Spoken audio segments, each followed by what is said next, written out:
Hi, this is Rogers. And I'm Brad Smith, and we're Blind Melon. A portion of Blind Melon, anyway. We have a new record coming out April the 22nd. We've worked on over this past year and cut up working on the record with some touring. And April 22nd, it's all the myths and lies will start, I suppose. Christopher and I own a studio in North Hollywood where we've been producing records for the past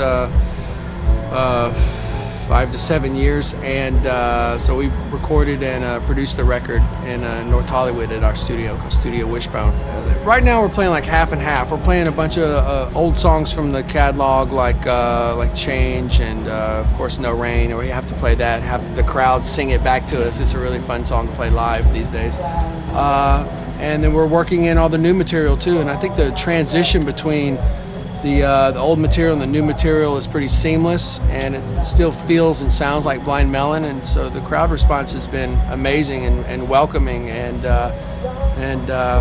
it's been very positive, very positive. You know, for us, I mean, we weren't ever considering reforming the band. It was something that just kind of happened through these guys. You know, it's their studio in North Hollywood. Somebody brought Travis by for them to work on some of his demos, and as they were interested in signing him, and so through that process,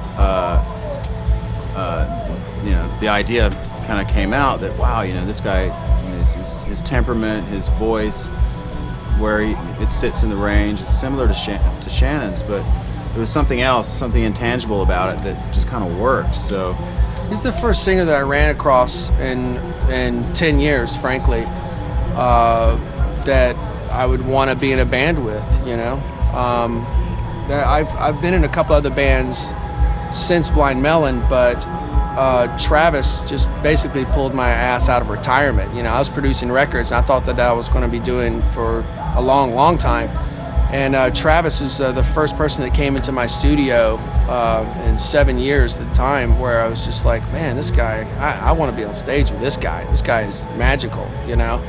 So, and he was a big Shannon Hoon fan too, so that it was an easy bridge to cross, because maybe he wasn't as scared or fearful of stepping into those shoes. I would be if I was going to join some band that the singer had died in, you know, but the guy is fearless, and he has all of that history with Shannon Hoon in terms of listening to him and studying him and knowing him, that he was fearless about the situation, I suppose, you know. Yeah, I mean, it was one of those things. It was, you know, when the idea was first proposed to me, I think anybody who hears about it thinks, you know, this is not a good idea. You know, it just you can't replace somebody like Shannon, but that's really not what we're trying to do. I mean, for me, it's like I can't think of any better way to honor Shannon's memory than to go out on stage in a packed house and have people sing his songs. You know, it just works, and it's positive all around. And you know, people had issues with us using the name or you know, even playing the old songs, but you know, ultimately we had to make the decision that worked for us, and I had to be able to get up there every night and be confident in what we were doing, because if they can see it if you're not. And for us, it was one of those things we sort of knocked around back and forth. Is this the way we should do it? Whatever. And ultimately, we realized that anytime someone ever referred to or wrote the name of the proposed new band name down, it would always, you know, in parentheses, it would always say the guys from Blind Melon. You know, we'd never get away from it. So we're up there playing those songs, and it sounds like Blind Melon, and so we just called it what it was.